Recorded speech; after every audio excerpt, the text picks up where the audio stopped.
I'm making a shepherd's pie with onion, carrot, celery, and garlic, beef stock, and tomato paste, and using beans instead of lamb for the protein. I've been on a soft food diet for 2.5 years, and this is one meal that I make that fits within the diet regulations. I always start by making my beans in the Instant Pot. I take 1/2 cup of beans and look through them to make sure that there's no rocks or any beans that are like this one's discolored. And then I cover them with 1 inch of liquid. I like to use a mixture of stock and water. Today I'm using chicken stock and water.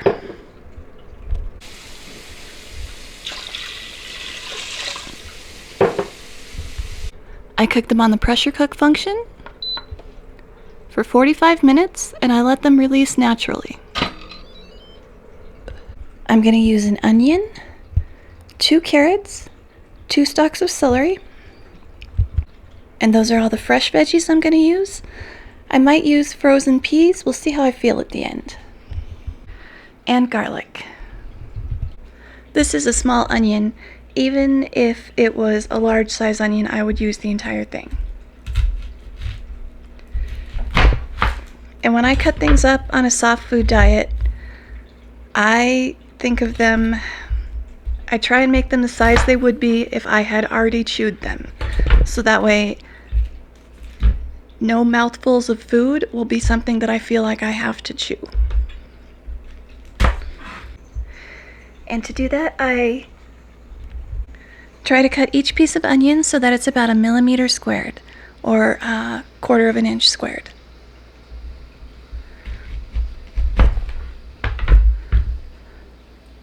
So I cut the onion from the root end where the little hairs are to the top.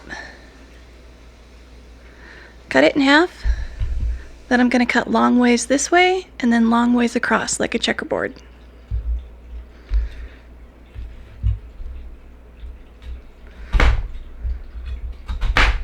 And I have another version of the shepherd's pie that I make that is very tomato based. It almost tasted like just tomato sauce. But this is also going to use beef stock and tomato paste. And shepherd's pie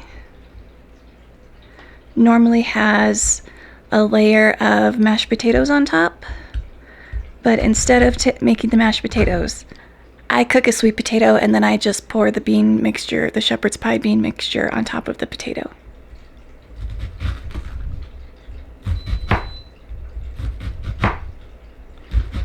Those are the beans starting on the pressure cook function.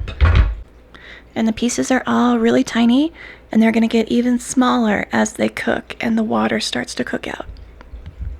If you feel like the pieces are too big though, you can always take your knife and just keep going over the pile with your knife until the pieces feel small enough for you to feel comfortable with. That's what's most important. I'm going to start warming up some oil on the stove. I use whatever kind of oil you're comfortable cooking with, whatever you have in your house. And I put about a 1/2 tablespoon of oil in the pan. I'm going to add the onions in and have them cooking for a few minutes before I add in the carrots and the celery. And since I'm using the food processor on the carrots and the celery, they're going to get done really quickly. In order to help the onions cook, I put about 1/2 teaspoon of salt on top of them. That helps draw the water out and it'll help them cook. I don't measure it out though.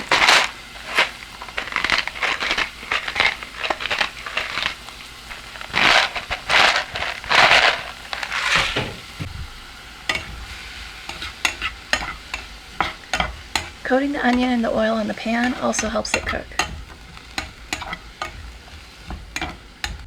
For the carrots, I'm going to peel the skin off.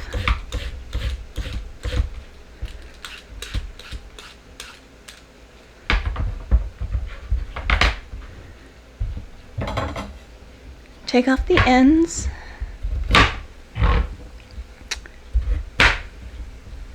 Then I cut them in half long ways.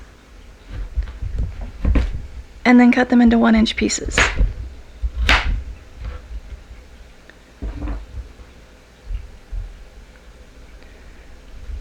I feel like 1-inch pieces is a good size that works in my food processor.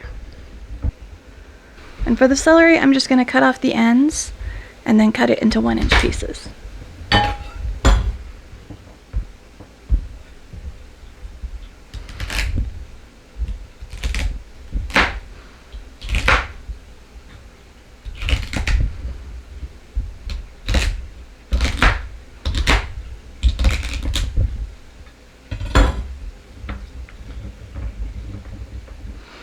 And now to my new best friend, the food processor. First, go check on the onions and see if they are starting to get translucent.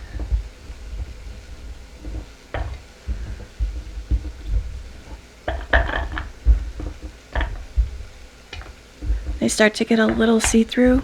See-through doesn't seem like the right word.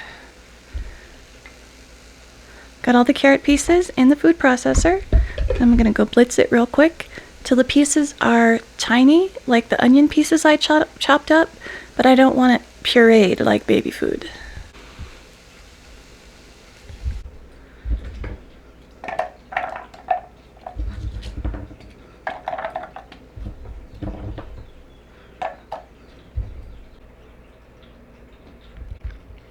I'm going to go add these in with the onions.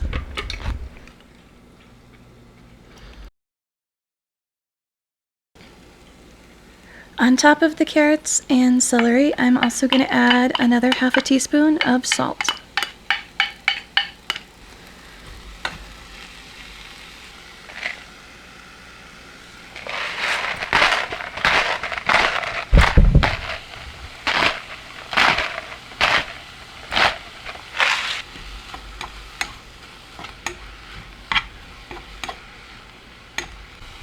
The veggies are going to cook down to about half the size they are now. And while these are cooking, I'm going to start chopping up the garlic, and I'm just going to mince it as fine as possible. Because the garlic pieces are the smallest, they'll cook the fastest, and so I'm going to add them in at the very end. And now I'm going to add in the garlic. That was 2 cloves of garlic. They were pretty big cloves. The next thing that we're going to need is tomato paste. You can use 1 or 2 tablespoons tomato paste. Depends on how much tomato flavor you want there to be. I'm going to try 2. I made this last week and I used a can of diced tomatoes along with a tablespoon of tomato paste, and the tomato flavor was just way too strong. It tasted like tomato sauce. You want the tomato paste to toast on the bottom of the pan.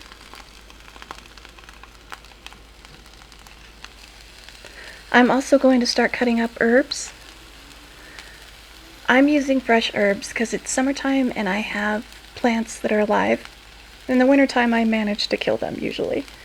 So I'm going to use 1½ to 2 tablespoons of fresh rosemary and thyme. If you're going to use dried herbs, you would need 1½ to 2 teaspoons of dried herbs. The next thing we're going to need for the pan is beef stock. For herbs, I kind of went a little crazy. I'm going to do some sage, rosemary, parsley, and thyme, just like the song. To get the herbs off the stem, you hold the stem at the top, then take your finger and just run it down the stem. And then all the rosemary comes off, and all you have to do is pinch off the little bit at the top.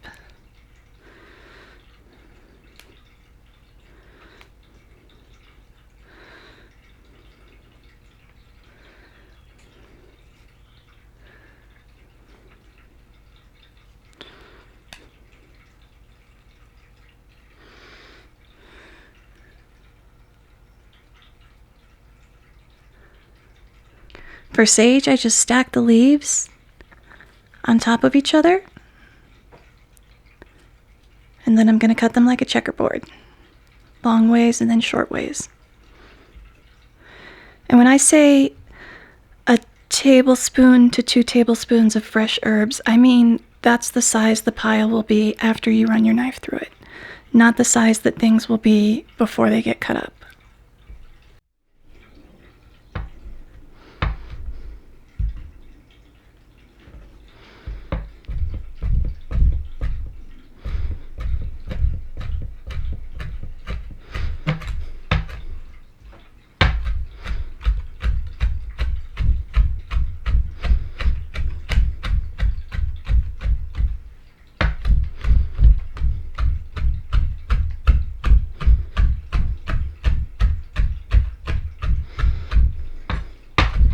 And I may have picked a ton of herbs, but I'm going to use all of them, even if it ends up being more than 2 tablespoons.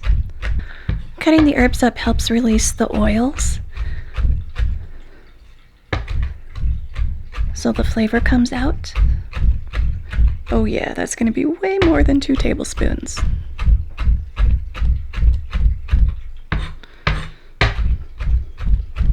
So it just means it's going to be a really flavorful dish.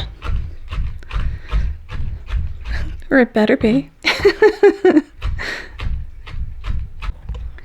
The L is what it shows when the pressure cooking has finished cooking.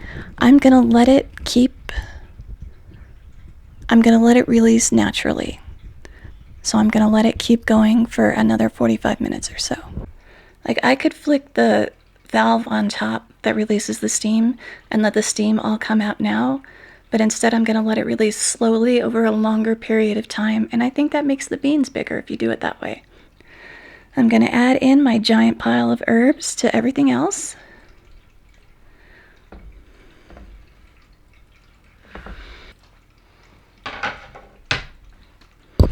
I'm going to mix them in, and then I'm going to add a cup of beef stock.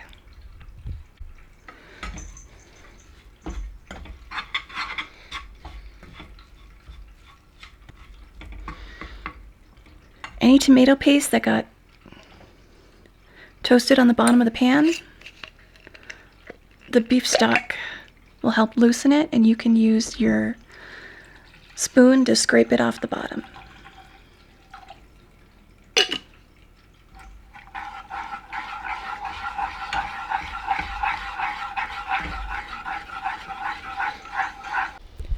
Next, I'm draining the excess liquid off the beans, and then I'm going to add them to the pot with everything else.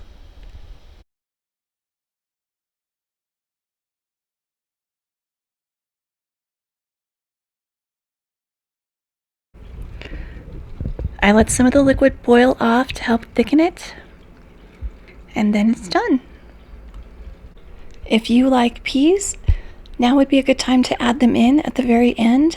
The only peas that I have is a bag of frozen peas and carrots mixed together, and I just don't want to pick through them all to get just the peas.